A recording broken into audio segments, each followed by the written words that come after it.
Hey, what's going on, guys? I'm going to share my tips with you on how to quickly pass a kidney stone. Now, just a quick story. During this pandemic, during the quarantine, I was having a kidney stone and I was worried whether I was going to be able to pass it or not. That was the one thing that I was worried about. The pain, I know kidney stones are painful. I was ready for the pain and I was calm because I knew I wasn't in any real danger as long as the stone could pass. And the way that I checked that the stone could pass was that if the pain stays in one area, so when I first felt it, I felt the pain in my back. And if the pain just stays in your back the whole time, that's not a great sign, because that could mean that the stone is not moving, that it's too big to fit through the ureter. Now, the stone that I experienced was moving. The pain was in my back for a couple hours, then it moved down into my abdomen, and once I felt that, I was like, okay, we're good, because the stone is moving, it's able to fit through my ureter, and now I can continue trying to push it faster. This was a 6mm stone, so it was pretty big. It was super sharp. It was like a triangle, and I was able to pass it within about 12 to 15 hours of doing the things that I did. So you have to understand that when you're laying down, your kidney stone is going to take longer to pass because there's no gravity pulling it down towards your bladder. Remember, your kidneys are up here, your bladder is down here, and so this ureter that connects the kidney and the bladder is pointed downwards.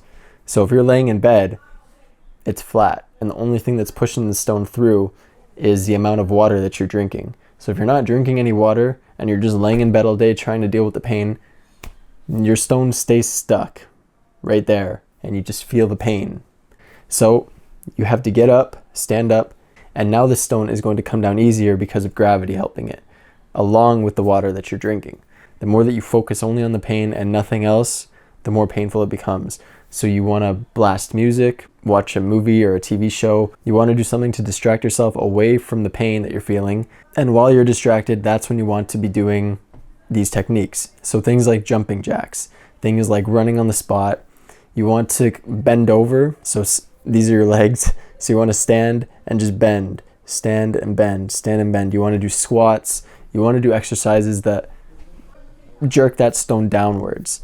It might be painful when you're doing this, but this 100% pushes the stone down faster. If this is your first kidney stone that you're experiencing, I understand it's extremely painful because you've never experienced this amount of pain before. I remember when I had my first kidney stone, I had a massive panic attack. I was hyperventilating, my heart was racing, I was sweating out of everywhere in my body. I was blacking out and fainting because I thought I was dying. But every kidney stone after that has gotten less and less painful, just because in my mind I know that I don't have anything to worry about, it's okay, and that the pain will pass within a day or so. So those are my tips, guys. You got to do movement. You have to be on your feet, not in your bed, if you want it to pass faster. And again, I know how painful it can be. The first time I was in my bed, curled up, I couldn't move. I would vomit every time I stood up. And if that's the case, then you're gonna have to slowly just let it pass as you're laying in bed, and just drink as much water as possible, because remember, when you're laying in bed, the stone isn't being pushed down by gravity. It's only being pushed through your ureter with the amount of water that you're drinking. So if you're hardly drinking anything, the stone's not moving. So plenty of water, and try to do exercises that will bring the stone down. So those are my tips on dealing with a kidney stone. I hope you guys enjoyed this video. Check out my other videos on kidney stones, and I will see you guys in the next one. Take care.